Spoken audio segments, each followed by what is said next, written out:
डरने की जरूरत नहीं बेटा, तुम अब अमन में हो। यहाँ कोई तुम्हें नुकसान नहीं पहुँचा सकता। आपका शुक्रिया। बहुत दिन बाद किसी ने इतनी मोहब्बत से बात की है। सफ़र लंबा था पर लगता है अब दिल को सुकून मिल गया। अब्बू ज़रा एक पल के लिए इधर आना। अब्बू आप इसे अपने काम पर रख लीजिए। ये शख्स मजबूत भी है और दिल से नेक भी। बेटा मुझे लगता है तू सिर्फ मजबूत नहीं अमानतदार भी है। अगर तू राजी हो तो मैं अपनी इन दोनों बेटियों में से एक का निकाह तुझसे करना चाहता हूँ। ये आपका एहसान होगा। मैं सिर्फ दुआ कर सकता हूँ कि रब मुझे इस कदर काबिल बना दे।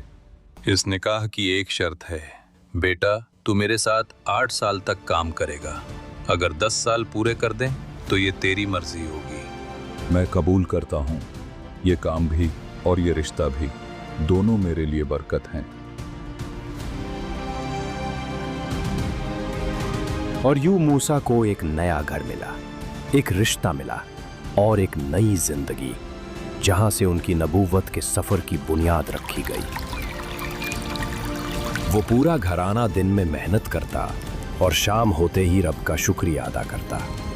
उनकी जिंदगी सुकून, बरकत और खुशी से ऐसी भरी थी जैसे रहमत ने उनका घर बसा लिया हो।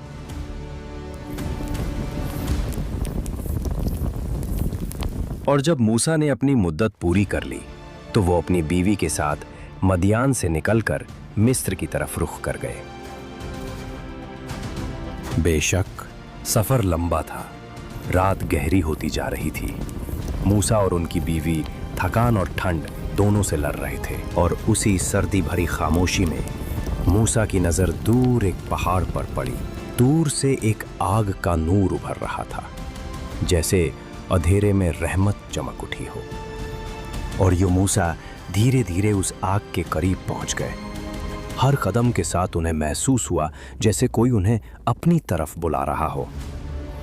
और यूं वो वक्त आया जब अल्लाह ने मूसा से सीधा बात की। अल्लाह ने फरमाया, या मूसा, मैं तेरा रब हूं, अपने जूते उतार दे।